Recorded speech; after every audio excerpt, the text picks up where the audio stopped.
আজকে যারা ক্ষমতার মসনদে বসে আছেন, ওই শহীদদের বাড়িতে যাওয়ার সুযোগ আপনাদের হচ্ছে না। শহীদের মায়ের কান্না শুনতে পাচ্ছেন না, শহীদের পিতাদের কান্না শুনতে পাচ্ছেন না। আজকে সংবিধান নিয়ে গবেষণা শুরু করেছেন, আজকে দুর্নীতি বন্ধ করছেন না। দুদকের কমিটি আজকে গঠন করার সুযোগ হচ্ছে না। আজকে ইসলামী ব্যাংক আপনারা আবার দখল করার ষড়যন্ত্র করছেন। আজকে আদ্দিন হাসপাতালকে বন্ধ করা হচ্ছে। এইভাবে একটার পর এক দেশের স্বার্থ বিরোধী সিদ্ধান্ত নিতে যাচ্ছেন।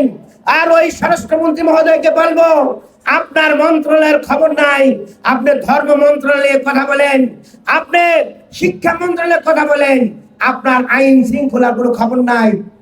গতকাল দেখলাম লক্ষ্মীপুরে 4 জনকে এক বাড়িতে খুন করা হয়েছে, মা এবং 3 মেয়েকে খুন করা হলো। অসংখ্য জায়গায় খুন হচ্ছে। গাইবান্ধায় প্রকাশ্য দিবালোকে ছাত্র শিবিরের নেতাকে শহীদ করা হলো। এইভাবে খুনিরা একের পর এক মৌচাকে নিজেরা নিজেদের 2 গ্রুপে, যুব দল এবং স্বেচ্ছাসেবক দলের মধ্যে তারা সংঘর্ষ হয়ে একজনকে খুন করলো। এ সকল খুনের কোনো জবাব স্বরাষ্ট্রমন্ত্রী দিচ্ছেন না, তিনি দিচ্ছেন অন্য কথা। আমরা তার এই সকল কথা শুনতে চাই না। অবিলম্বে তিনি যদি তার মন্ত্রণালয় সুষ্ঠুভাবে চালাতে না পারেন, এই সন্ত্রাসীদের গ্রেপ্তার এবং বিচার করতে না পারেন, অবিলম্বে তার পদত্যাগ আমরা দাবি করছি। সংগ্রামী ভাই এবং বন্ধুগণ, আজকে জুলাই নিয়ে ছিনিমিনি খেলা হচ্ছে।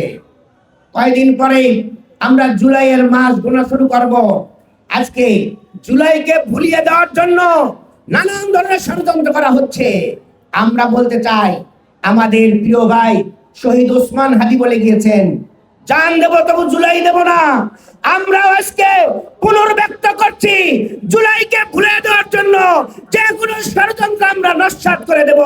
প্রয়োজন হলে আমরা শহীদ হব, শহীদের পিতাদের নিয়ে মিছিল করব এবং আমরা নিজেরাও শহীদ হব। তবুও জুলাইকে ভুলে দেওয়া কোনো ষড়যন্ত্র আমরা মেনে নেব না।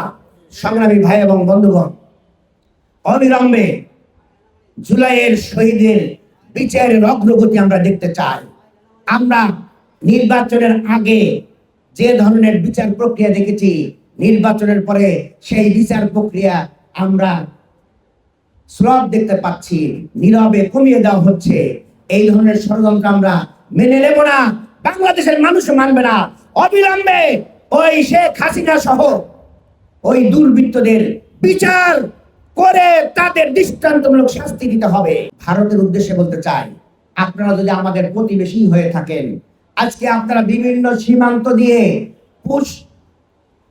পুশিং করাচ্ছেন। আপনারা যদি আমাদের প্রতিবেশী হয়ে থাকেন, এটা বন্ধ করুন। আর যদি পুশিং করতে হয়, তাহলে শেখ হাসিনাকে 1 নম্বরে পুশিং করুন বাংলাদেশকে। আমরা দাবি জানাবো, আমাদের প্রিয় ভাই ওসমান হাদির খুনিরা আপনার দেশে আশ্রয় নিয়েছে, তাদেরকে পুশিং করুন। আমরা আপনাদেরকে স্বাগত জানাবো। প্রিয় ভাইয়েরা, অবিলম্বে শহীদ ওসমান হাদি সহ 1400 শহীদের খুনিদের বিচার করে তাদের ফাঁসিতে লটকানোর ব্যবস্থা করুন।